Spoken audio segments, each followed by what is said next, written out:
Olá, mais uma vez, bem-vindos ao programa Dialogando, iniciativa dos alunos protagonistas de jornalismo, do Clube de Jornalismo da Escola ECIT Obdúlia Dantas. E hoje temos a convidada Júlia Mendes, formada em licenciatura plena em língua portuguesa, pós-graduada em educação inclusiva, graduando em gestão, supervisão e orientação educacional, graduando em pedagogia, professora de especialização da FIP, gestora da Escola Municipal, professora Catarina de Souza Maia. E aí, para entrevistar Júlia Mendes hoje, nós temos Tainara Souza, aluna do segundo ano A, Natan Carneiro, aluna do primeiro ano A, e Fernanda Jales, aluna do terceiro ano C. E o tema de hoje seria a volta às atividades ou a vida pós-pandemia. E aí, para a gente começar o programa, gostaríamos de ouvir as considerações iniciais da professora Júlia Mendes.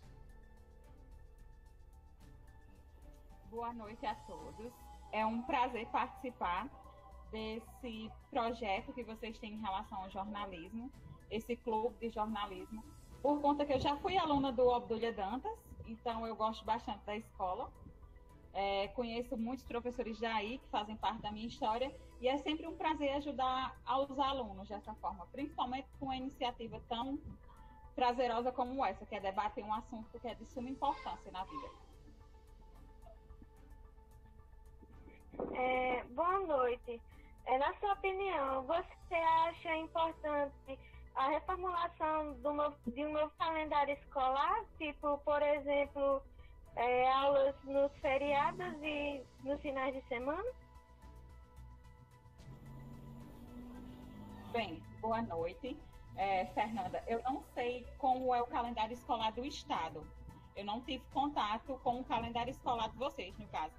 Mas o calendário escolar da escola que eu trabalho já foi totalmente reformulado para o período pandemia, no caso. Nós temos um calendário que tem aulas aos sábados e ele acaba no dia 31 de dezembro, para que a gente consiga cumprir a carga horária do ano letivo de 2020. O nosso plano em relação a um período pós-pandemia, no caso da escola que eu atuo, é o seguinte: nós atuamos na plataforma do Google Meet e do Classroom, do Google Sala de Aula. Nós estamos passando para uma nova plataforma que é o G Suite. Mas se, por exemplo, como está previsto, que talvez nós retornamos à sala de aula em novembro, como tem sido sondado, o calendário vai ser todo reformulado. E essas pretensões que nós temos não conseguem ser atingidas, porque tem um período de espera para passar a ser institucional e tudo mais, que vai interferir no nosso calendário. Porque para o retorno, as aulas vão precisar ser tanto da forma virtual quanto da forma presencial, visto que a gente só pode receber um terço do nosso alunado e outras peculiaridades que a gente vai ter que atender para um retorno pós-pandemia. Sendo assim, o calendário tem que ser todo modificado, porque se a gente retornar para a sala de aula, nós não conseguimos cumprir a carga horária da forma como é almejada. Porque, por exemplo, no Estado, eu li as orientações do Estado para retorno das atividades. São muitas coisas que precisam ser atendidas. Por exemplo, vamos dizer que a minha sala do nono ano tem 30 alunos. Desses 30 alunos, eu só vou conseguir receber 15 alunos por dia, no caso. Por manhã, vamos dizer assim, devido ao espaço da sala de aula. Então, quer dizer que hoje eu vou dar aula a metade da minha turma e amanhã eu vou precisar dar a mesma aula a outra metade da turma. Ou a gente vai fazer uma aula que seja gravada para aqueles 15 alunos que ficaram em casa assista e os que estão em sala de aula consigam acompanhar. Aí tudo isso interfere no calendário. Porque se a gente for fazer presencial e semipresencial, o calendário é um. E se a gente for atender apenas a um nível presencial, que vai ser impossível, o calendário se torna outro. Não sei se respondeu a sua pergunta. Respondeu sim, muito obrigada. Ok, eu passo a palavra agora, a pergunta para Natan Carneiro. Boa noite. Primeiramente, gostaria de agradecer a participação da senhora. O Brasil ele sofreu inúmeras mudanças, tanto no poder executivo, quanto no legislativo e no judiciário. E essas mudanças ocasionaram vários malefícios, tanto sociais como econômicos. Mas, olhando a parte individual, focando no município de Catolé do Rocha, eu queria saber, se na opinião da senhora, qual foi o maior malefício que vemos enfrentando nessa pandemia, tanto social como econômico. Podem me chamar de você, não precisa da formalidade. No caso, a meu ver, o maior obstáculo que nós enfrentamos foi a má informação da população, porque assim, a nível econômico, o nosso município é estável, comparado aos outros. Nós não passamos por uma precariedade econômica tão alarmante como outros municípios, inclusive da nossa região. O comércio ter sido fechado periodicamente não trouxe um malefício tão grande econômico para a cidade. É tanto que nós podemos observar que houve um aumento nas vendas durante a pandemia. No que se refere ao social, a má informação, a falta de propagação do que realmente estava acontecendo, de a gente ter começado um pouco tardio ao combate, de fato, à pandemia. Tudo isso é um dos maiores obstáculos que a gente enfrentou e vai enfrentar ainda. Por conta que nós estamos passando por uma queda. Nós atingimos o ápice da contaminação, entre aspas, aqui no município, e quem observa os boletins que são dados diariamente, podem observar que tendemos a cair. É tanto que de suspeito hoje, se eu não me engano, só temos 39 na nossa cidade. Só que a má informação da população tende a entender que esses 39 é por conta que nós já estamos num período tranquilo de contaminação. É o que causa os maiores malefícios, que é a contaminação desenfreada, que a gente pode acontecer posteriormente a essa queda, que vai ser também a questão de uma contaminação devido àquelas pessoas que entendem o que é, que no caso nós temos aquelas pessoas que não compreendem, e nós temos aquelas pessoas que sabem o que é essa pandemia, mas tendem como é que eu posso dizer, a maquiar os efeitos que elas podem causar. Econômico, nós estamos estabilizados. Agora, socialmente, a gente precisa ampliar, no caso. Por exemplo, o município poderia ter investido um pouco mais na questão de informação, de imediato. Mas, no meu ver, a gestão municipal tem feito um bom trabalho em relação a isso, porque a gente vê que o gestor se preocupou com a questão tanto daquela desinfetação dos ambientes que são comuns a várias pessoas, tem a preocupação de ter mandado as barreiras sanitárias, tudo isso nosso município tem. Só que o que falta é informação da população. O gestor faz um trabalho, no caso municipal, só que a população não vê que esse trabalho precisa da cooperação. Porque, por exemplo, é como se a gente estivesse em sala de aula. O seu professor fala que 2 mais 2 são 4. Mas você tem que compreender e entender, certo? Do mesmo jeito é o que a gente faz na pandemia.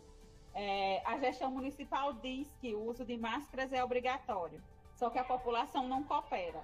O gestor municipal, estou usando o gestor porque no nosso caso é um gestor.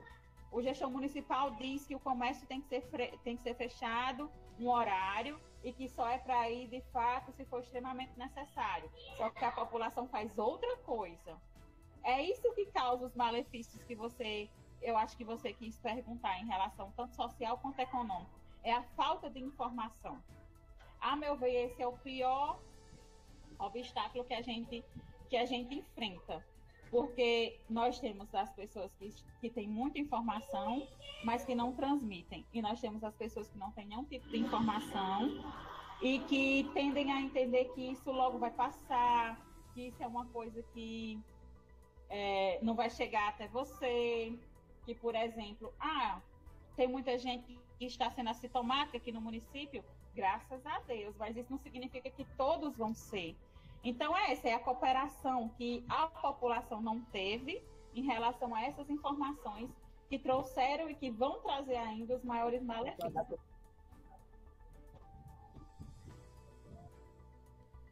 Ok, passo a palavra agora para a Tainara Souza. Boa noite. Na sua perspectiva, qual será a maior dificuldade na readaptação do indivíduo na sociedade após a pandemia?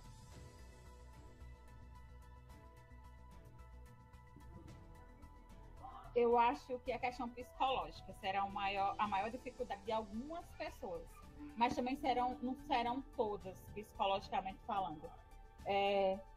O brasileiro tende a entender as coisas de uma forma diferente das demais pessoas no mundo. Porque, por exemplo, nós observamos que a Itália, logo quando a contaminação do Covid-19 começou, o país que eu mais observei e que eu mais temi foi a Itália, no caso. Aí nós observamos que tiveram dezenas de mortes, milhares, no caso, de mortes, e que todos os dias só aumentava. Quando chegou no Brasil, de início, todos se assustaram. Mas vamos dizer que passou um mês com essa contaminação, então todo mundo já estava adaptado. A gente já vê pessoas na rua que não precisam estar naquele momento na rua. Nós adaptamos as máscaras, colocamos até lantejoulas para ficar mais visivelmente bonitas. Nós adaptamos tudo. Então, eu acho assim que a questão de nós, quando voltarmos pós-pandemia, nós não vamos sofrer tanta coisa assim, não vai ter tanta mudança. Porque, basicamente, a nossa vida já está virando, a pandemia já está virando uma rotina da nossa vida. Pelo menos é o que eu venho observando. Agora, claro que tem as exceções, que eu conheço pessoas que, por exemplo, estão em isolamento, aqui na cidade, inclusive, estão em isolamento desde o início da pandemia. Elas não saem de casa, elas não recebem visitas, se for para comprar alguma coisa no supermercado, vai uma única pessoa da família, outras pessoas pegaram seus filhos e levaram para localidades rurais, com medo dessa contaminação. Então, são pessoas que vão voltar à vida de uma forma mais devagar. Mas, no meu ver, a maioria dos brasileiros, no geral, transformou a pandemia na rotina, se adaptou.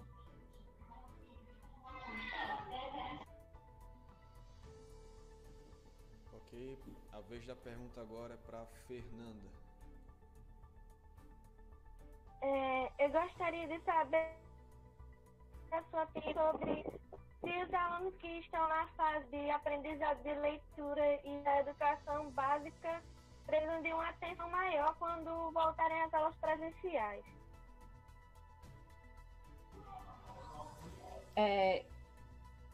Eu sou, no caso, suspeita para falar, por conta que, como eu sou gestora de uma escola, eu tenho um olhar diferente.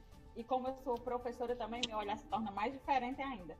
Mas, no meu ver, essa questão da educação remota, em certos casos, não está tendo um retorno como a gente esperava. Por conta que, por exemplo, nós iniciamos o calendário letivo pandemia no dia 9 de junho de 2020. E desde esse início, a escola que eu atuo, no caso, nós tivemos uma ascensão muito grande no início, basicamente quase todos os alunos participando. Então, nós tínhamos entendido que iria ser uma coisa fácil. Fácil que eu digo assim, que a questão do ensino iria ser, de fato, uma coisa palpável, de fácil assimilação, que os alunos iriam se dedicar, que os professores também teriam aquela dedicação, porque a gente tem que ver os dois lados. Tanto tem os alunos que não estão dedicados a isso, quanto a gente também tem profissionais que estão passando por N dificuldades em relação a esse contexto novo de sala de aula. Então, assim, a educação básica, vamos pegar a educação infantil, por exemplo, na questão das aulas remotas, vai precisar de uma atenção toda diferenciada o próximo ano, porque eles aprendem devido à interação. E qual é a interação que essas aulas remotas oferecem? é diferente da forma como nós estamos falando agora, porque, por exemplo, vocês já são adolescentes, já estão no ensino médio, então, no caso, o que eu lhe passo, vocês vão aprender de alguma forma. Vocês vão ter algum tipo de assimilação e de acomodação desse conhecimento. Já a educação infantil, sim, a interação, isso não é tão possível assim. Porque, por exemplo, se eu ensino que o sol é amarelo, quando eu ensino em sala de aula, eu ensino de uma forma. Mas quando eu vou ensinar por vídeo, é totalmente diferente. Então, esses alunos vão precisar de uma atenção diferente, principalmente daqueles que têm algum tipo de deficiência, por exemplo, que nós temos isso na escola, bem alfabetizado até o terceiro ano, mas nós possuímos alunos que estão no terceiro e não são letrados, não são capazes de ler e interpretar. Como é que eu vou ensinar um aluno a ler à distância? Como é que eu vou dizer que o B e o A formam BA de uma forma que ele entenda, sendo que ele não está me vendo, porque de primeira a terceira não tem como a gente ter essa aula. Assim, eu mandar o link e eles acessarem. Como é que eles vão aprender a ler de uma forma que eles só tenham um vídeo à disposição? Tudo isso é coisas que a gente botou no nosso plano de ação da escola, como perguntas que precisam de respostas, no primeiro plano. O nosso segundo plano já objetiva as respostas dessas perguntas, porque, no caso, a nossa solução para o aluno que não tem aptidão da leitura é a videochamada. Nesse momento de pandemia, nós fazemos videochamadas para aqueles alunos que ainda não estão conseguindo ler, aí ficamos meia hora a cada 2 dias com esse aluno, ou então com um aluno que tem mais dificuldade todos os dias. Mas isso requer muita atenção, muito trabalho. São muitos fatores. De sexta a nono ano, não, eles já são mais independentes. Mas assim mesmo eu vejo que o ano de 2021, o primeiro bimestre devia ser direcionado totalmente para o reforço do ano de 2020. Apesar de que ele não vai sanar as lacunas que esse ano deixou. E vai deixar ainda. Então, nós temos sim que dar atenção não só à educação básica, lá no início da educação básica, da educação infantil e de primeiro a terceiro ano, mas também ao ensino médio, que eu acho que vocês também estão tendo muitas dificuldades. Eu acho, né? Não sei. Mas precisa de um olhar diferenciado para o ano de 2020 no geral. Nós precisamos construir uma forma de proporcionar que esse aluno que cursou o terceiro ano, o segundo ano, ou o primeiro ano do ensino médio, ou o sexto ano do ensino fundamental 2, que um reforço. Um reforço que eu digo assim, que ele consiga compreender assuntos que são necessários para que ele consiga a ascensão para o ano seguinte. Porque como é que eu vou passar um aluno de terceiro ano que ele não sabe ler para o quarto ano? Como é que eu vou passar um aluno de quinto ano, como é o meu caso, que ele não compreende as habilidades básicas para um sexto ano? Então, assim, nós não sabemos como vai ser o processo avaliativo, nós não sabemos como vai ser a questão de retenção, não sei se o Estado já sabe. Nós não sabemos N fatores que vão interferir nesse ano de 2021, mas que o olhar precisa ser diferenciado, precisa, de reforço, de construção de novos projetos, de uma forma de que a gente possa trazer pelo menos alguma contribuição para esses alunos que cursaram esse ano de 2020.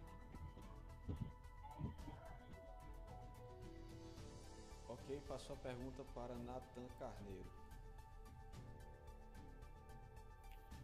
Bom, do sistema presencial para o sistema virtual, foi apresentado várias mudanças, porque a maioria dos alunos não estavam habituados a esse tipo de sistema.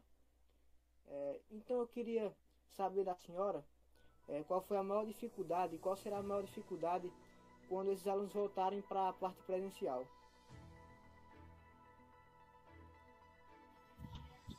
Pronto. A escola que eu trabalho é uma escola que está localizada num bairro tido como periferia. Como periferia, que eu digo assim, um bairro mais pobre da cidade. Então, a maioria dos meus alunos, eles não dispõem de um notebook, ele não dispõe de internet, por exemplo, ou tem um celular para cada 5 crianças, vamos dizer assim. São fatores que prejudicam muito, porque vou pegar de sexta ao nono agora. De sexta ao nono, a gente usa a plataforma do Google Sala de Aula. Então, muitos não sabiam acessar. Aí a gente teve que fazer um pré-início de ano novamente. Todo o município começou dia 9. Nós, da Escola Catarina, começamos uma semana antes, para que a gente pudesse ensinar os alunos a baixar aplicativo, a criar e-mail, a entrar no aplicativo, a saber como utilizar, como mandar atividade. Tudo isso a gente foi ensinando por meio de vídeo. Tiramos 2 dias da semana como atividade exclusivamente para que o aluno criasse o e-mail e enviasse para a gente, por conta que nós não somos institucionais ainda. Então, tudo isso é o e-mail pessoal. Só que tinha aluno que tinha um celular e não sabia que tinha e-mail. Por exemplo, tinha pai que não sabia como usar. Então, no caso, eu estava todos os dias na escola para que eu pudesse ajudar esse aluno que não soubesse de jeito nenhum acessar. Ele levava o celular, eu ensinava, dizia o que fazer, como fazer, para que pudesse enviar a atividade. Do mesmo jeito foi com toda a escola. Nós capacitamos os alunos, nós, no caso, não capacitamos os professores, capacitamos os alunos para que eles pudessem acessar. Então, a maior dificuldade para eles foi esse início. E agora, a maior dificuldade para eles está sendo o interesse de retorno das atividades. Porque eu acho que no início eles tinham um encanto, por conta que nunca tinham trabalhado com as tecnologias em sala de aula. E agora tudo é pelo celular. Então, eles estavam tendo muito encanto no início. E agora eles perderam esse encanto, então a maior dificuldade para eles agora é ter o interesse em fazer essas atividades, que eles não estão tendo. E quando nós retornarmos, a maior dificuldade deles vai ser justamente essa quebra desse mundo, por conta que vocês sabem que é diferente quando a gente está em casa assistindo aula utilizando o celular, do que quando a gente está em sala de aula e quer utilizar o celular. Porque eu fui aluna e eu sei disso. Nós utilizamos de formas que o professor não vê como correto, no caso. Então, a maior dificuldade dos meus alunos, eu tenho certeza que vai ser essa, vai ser abandonar um pouco o celular e retornar para o presencial. Para a sala de aula, de fato, aquela questão do professor, aluno e tudo mais. Apesar de que os nossos planos é deixar que a escola continue sendo assim, tanto presencial quanto virtual. Ok, palavra agora com Tainara Souza. A crescente busca pela vacina está cada vez maior. E deu para perceber que o Brasil ele se uniu a vários outros países em busca da cura para o coronavírus. E para isso eles tiveram que investir tanto na ciência como na tecnologia. Na sua opinião, você acha que após a pandemia, os países terão maior investimento na ciência e na tecnologia?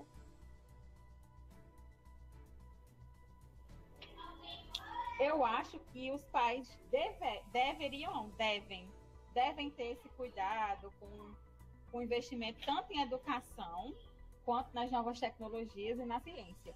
Apesar de que, em muitos casos, eu não vou dizer assim, não vou afirmar, porque eu não sou muito de fantasiar, não. Nós estamos vendo esse investimento todo agora, por conta que a gente está precisando. Nós estamos necessitando dessa vacina, desse investimento na ciência, na educação, na tecnologia. Então, nós estamos vendo agora. Mas quando passar tudo isso, que eu espero que seja o quanto antes, eu não sei se os governantes vão ter essa mesma disponibilidade de investir nessas categorias. Porque, vamos dizer assim, vamos pegar por exemplo, se na sua casa a geladeira quebra, você vai pegar aquele dinheiro que você tem e vai investir para consertar, não é assim? No nosso caso, o que a gente está investindo é em busca de uma cura para o Covid-19.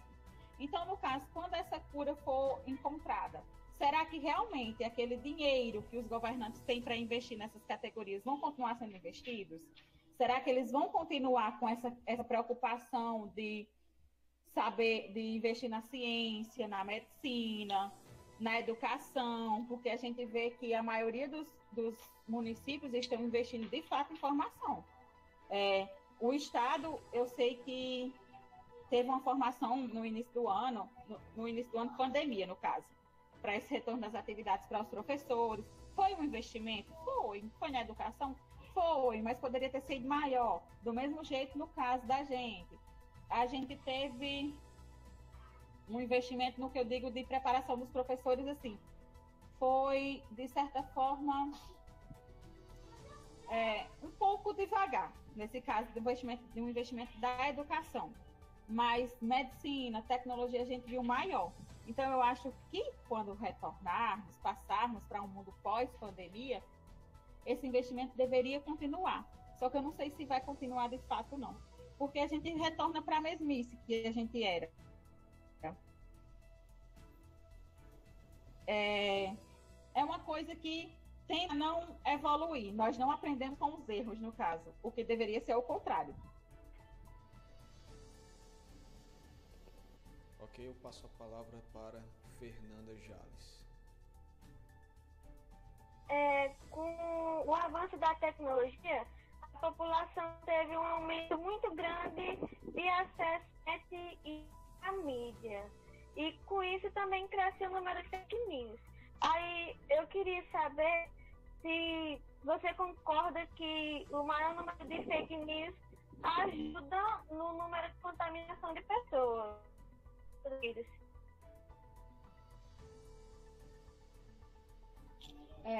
Vamos ver se eu entendi a sua pergunta. Você me perguntou se eu acho que os fake news virtuais interferiram na propagação da contaminação do Covid-19. Foi assim? Sim. Pronto. Essa questão dos fake news, eu acho que é igual o cyberbullying. É uma coisa que vem crescendo por conta que nós dependemos mais das redes sociais do que antes. Eu não sei viver sem o meu celular. É fato. Eu sou dependente do meu celular, no caso. Então, assim, tudo que vem nele e para ele, eu olho mais. Mesmo que seja informação falsa, eu olho mais mesmo assim. Então, nos casos de propagação, eu não sei se ele ajudou a propagar o fake news. Mas eu acho que eles interferiram mais no psicológico das pessoas. Porque, por exemplo, o Covid-19 é uma doença que passa por contaminação quando a gente tem contato com alguém que está doente, certo? Só que os fake news adoecem sem nem precisar ter contato. Por exemplo, uma pessoa que já tem depressão, uma pessoa que já tem um psicológico mais afetado, que vê uma notícia falsa, tende a ficar mais preocupado, tende a ficar mais doente. Então, no meu caso, eu acho que o fake news não ajudou na propagação do Covid-19, mas atrapalhou muito o psicológico de todos no geral. Porque essas notícias que, em qualquer categoria, que saem na internet sendo falsas, elas prejudicam bastante. Vocês não têm noção do quanto é ruim você receber uma notícia falsa, que seja com alguém, por exemplo, que você conheça.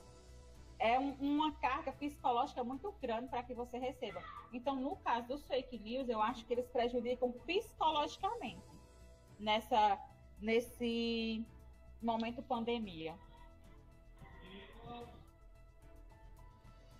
Ok, eu vejo a pergunta agora de Nathan Carneiro. Bom, a pandemia do Covid-19, ela trouxe vários malefícios à economia brasileira e à global também. Então eu queria saber se, na opinião da senhora, isso poderia causar uma crise econômica global, como foi a Grande Depressão, que começou no ano 1929 e se prolongou na década de 1930 e só foi terminar após o começo da Segunda Guerra Mundial. Vocês se preparam bem, viu, pro clube de jornalismo. Bem, comparado à Grande Depressão, só se nós tivéssemos uma contaminação muito desenfreada. Talvez ela se igualasse. Mas eu acho que economicamente a Covid-19 não teve um impacto tão grande como a Grande Depressão.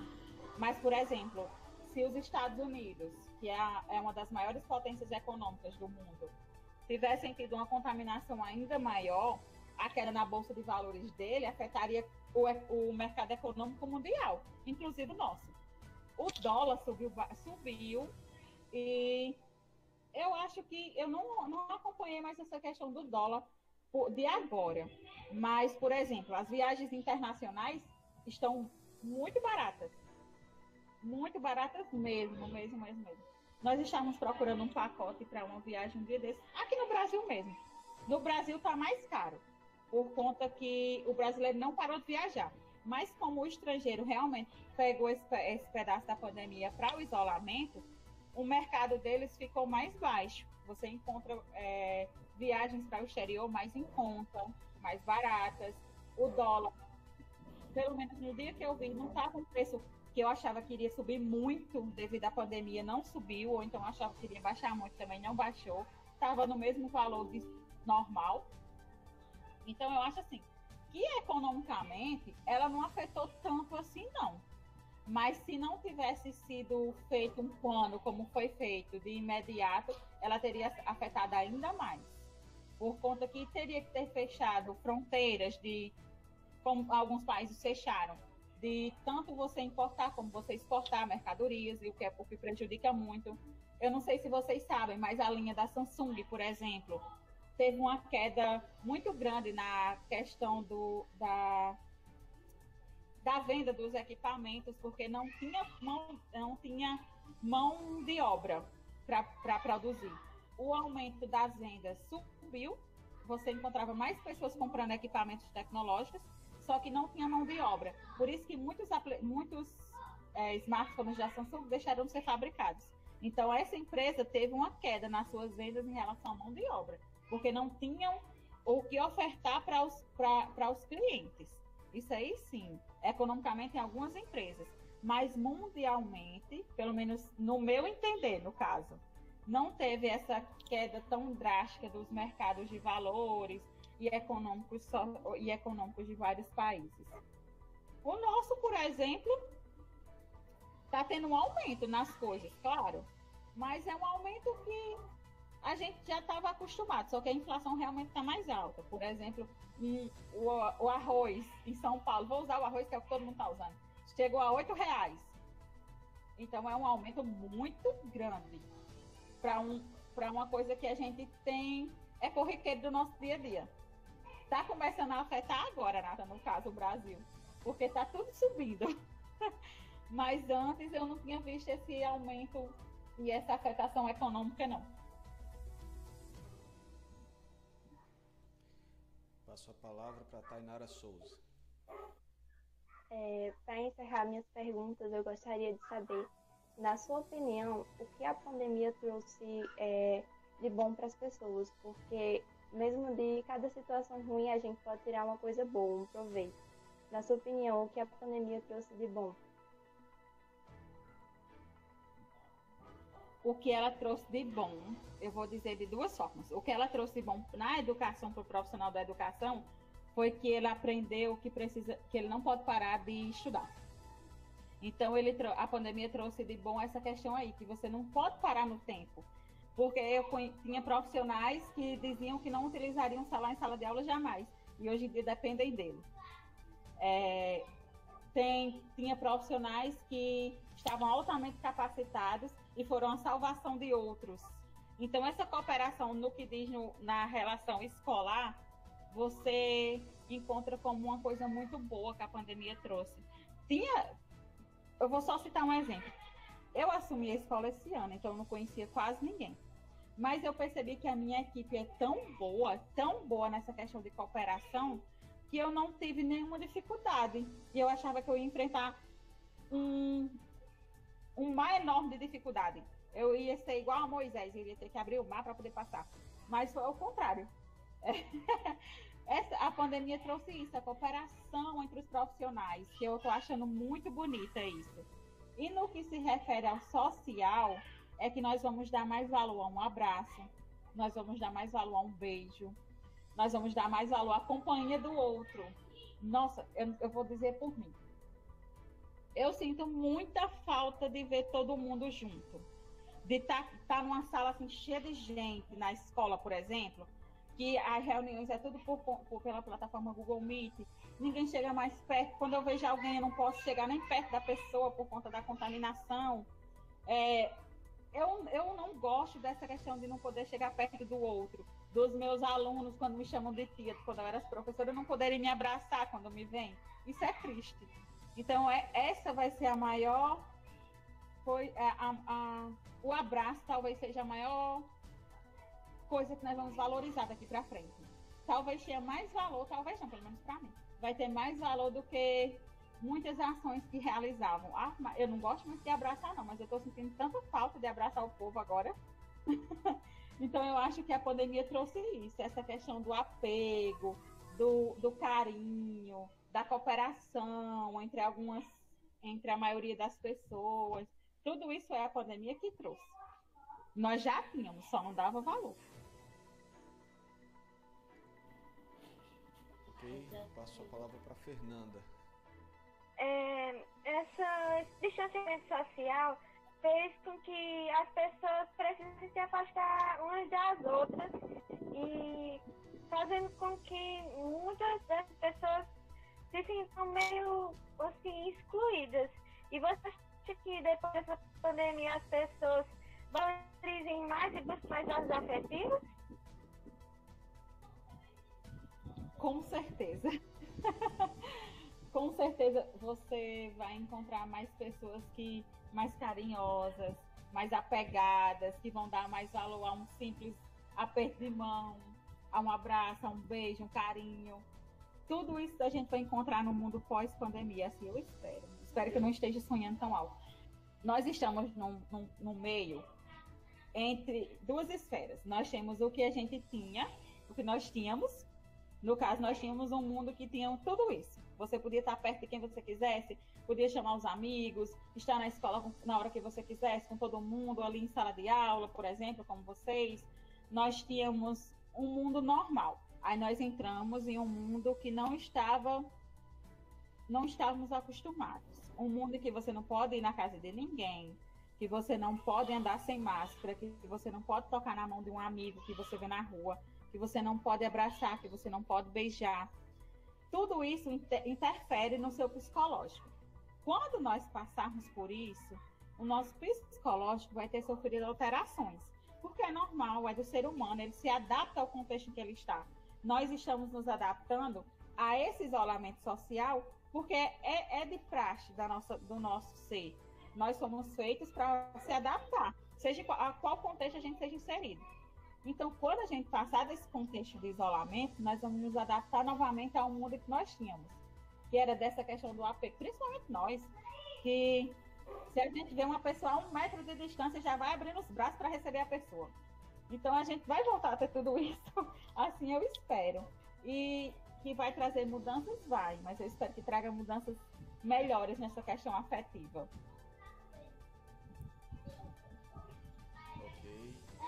Agora com Natan Carneiro. Através de uma entrevista na emissora CNN, o professor Mário Sérgio Cortella, professor e filósofo, ele fazia uma interligação entre esses tempos que a gente está passando, que se refere-se ao coronavírus, e ele fez um referencial à crise dos mísseis de Cuba, que foi o ápice da Guerra Fria. E ele mencionou que naquele momento eles estavam lidando com... Eles podiam ver, no caso, com pessoas, com países que podiam ter um acerto, mas a doença, como ele mencionava, ela é um inimigo invisível. E ele até falava que por causa disso, o ser humano ele tende a ter mais medo do que é invisível, como por exemplo, os ilusionistas, quando eles vão fazer mágica, né? Eles costumam enganar o nosso cérebro com coisas que ele não possa ver. Por exemplo, quando ele pede para tirar uma carta, o mágico ele já sabe qual carta determinada previamente a pessoa vai tirar.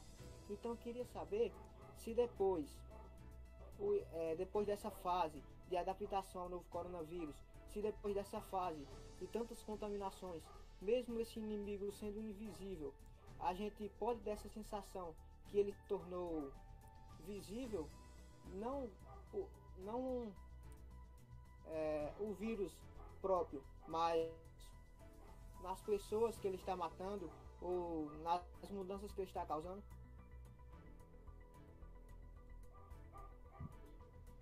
Essa não é a primeira pandemia que o mundo passa.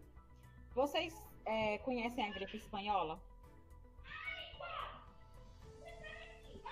Uma ou outra pessoa conhece, né? Por exemplo, eu conheço por conta que eu estudei enquanto eu estava na escola. Mas eu não vou dizer que eu sei por conta que alguma pessoa da minha família disse: nossa, Júlia, você tem que dar graças a Deus por conta que o mundo já passou por uma pandemia, que matou dezenas de pessoas, que teve isso e aquilo e isso outro. A gripe espanhola matou tão desenfreadamente quanto o novo coronavírus. Claro que foram vírus diferentes, são vírus diferentes, mas o mundo se adaptou àquele vírus. Como você disse, o vírus não ficou palpável, mas o vírus ficou nos livros de história que se referem à gripe espanhola. O vírus ficou na memória de todos que morreram devido a essa pandemia. O vírus ficou nos museus, ficou na medicina, ficou em tantas esferas sociais que ele se tornou visível, se tornou possível de ser debatido, de ser compreendido, de ser analisado. Do mesmo jeito vai ser com o Covid-19. Podem ter a certeza que quando for daqui a... Eu não vou botar muito tempo, não. Daqui a uns 10... A gente vai trocar do livro didático, acho que daqui a 4 anos, mas daqui a 4 anos não, mas daqui a uns 10 anos, esse ano de 2020 vai estar nos livros de história, já está, no caso, na internet. Então, o que está na internet já virou viral. Então, você já tem aquela questão dele mais palpável. Ele vai estar tão palpável quanto qualquer outra doença que a gente tem contato, ou que já teve contato. Nós só não conseguimos ver o vírus, mas saber o que ele faz, saber o que ele causa e o que ele causou ao mundo, nós vamos ter toda a certeza.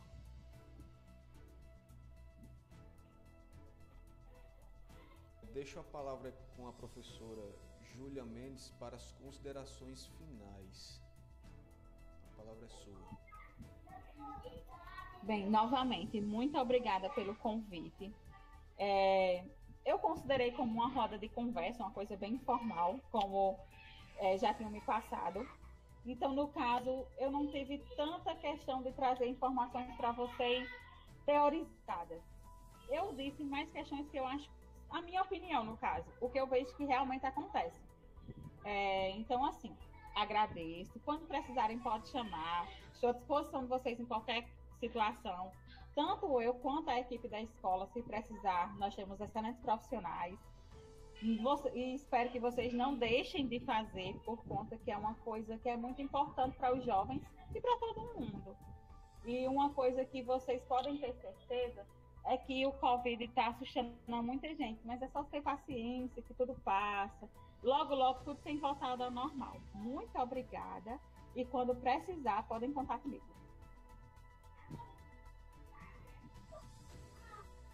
Ok, o Clube de Jornalismo agradece a sua presença e a sua conversa, a sua paciência.